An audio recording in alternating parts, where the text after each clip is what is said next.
अमेरिकी senate speaker Nancy Pelosi के लौटते ही चीन ने ताइवान की नाकेबंदी कर दी है। इतना ही नहीं, चीन ने ताइवान से लगे इलाकों में सैन्य अभ्यास भी शुरू कर दिया है।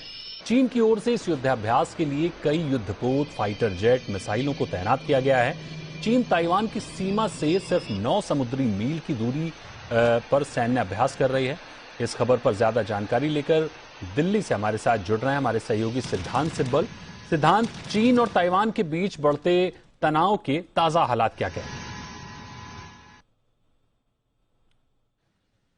ताइवान स्टेट्स में कहीं ना कहीं सिचुएशन काफी गंभीर बनी हुई है। आज सुबह चीन ने मिलिट्री एक्सरसाइजेस शुरू कर दी और ये तब शुरू करी जब US house speaker Nancy Pelosi की विजिट, उसके बाद ये मिलिट्री एक्सरसाइजेस शुरू करी। और कहीं ना कहीं चीन ने कहा था कि वो कुछ जवाब देगा अगर नैन्सी पेलोसी की ये जो यात्रा है ताइवान की तरफ होती है। और ये यात्रा हुई और उसके बाद अब ये एक तरफ से एक्सरसाइज हो रही हैं। आज सुबह से काफी डेवलपमेंट्स आ रही हैं कि कैसे चीन ने बैलिस्टिक मिसाइल का उपयोग करा। उसके अलावा अभी ताइवान भी हाई अलर्ट में है। ताइवान में कोई सिविलियन फ्लाइट्स नहीं जा रही हैं, ना ही वहां से बाहर निकल रही हैं। और कहीं ना कहीं दुनिया में बहुत सारे इस वक्त हॉटस्पॉट्स बन रहे हैं। आप रशिया और यूक्रेन की बात कर लें, सर्बिया कोसोवो की बात कर लें, अजरबैजान और आर्मेनिया की बात कर लें, और अब चीन और ताइवान की अगर बात कर लें। और इससे कहीं ना कहीं रीजन में कहीं ना कहीं इम्पैक्ट होगा। कंबोडिया में एक अहम आसियान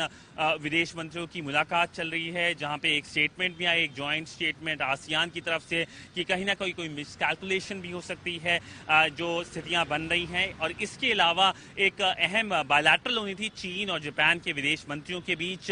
चीन ने वो बायलैटरल कैंसिल कर दी क्योंकि जापान उस G7 की स्टेटमेंट में एक मेंबर था जिसने कहा था कि सिचुएशन काफी कहीं ना कहीं गंभीर बन रही है। तो देखा जाए कि दुनिया कहीं ना कहीं एक ऐसे मोड़ पे इस वक्त खड़ी हुई है जहां पे एक जाहिर है, एक मेजर कंसर्न हर एक तरफ से हर देश के लिए बना हुआ है। और कहीं ना कहीं हमने देखा कि जो कॉन्फ्लिक्ट्स हो रही है लोकलाइज जरूर हो रही होंगी, पर इसका एक इम्पैक्ट जो फूड पे हो रहा है, फूड प्राइसेस पे हो रहा है, इन्फ्लेशन जो एक हम देख रहे हैं दुनिया भर में इन्फ्लेशन का एक बड़ा मसला आया हुआ है। और कहीं ना कहीं इस वक्त लग रहा है कि यूनाइटेड नेशंस भी कुछ नहीं कर पा रहा है।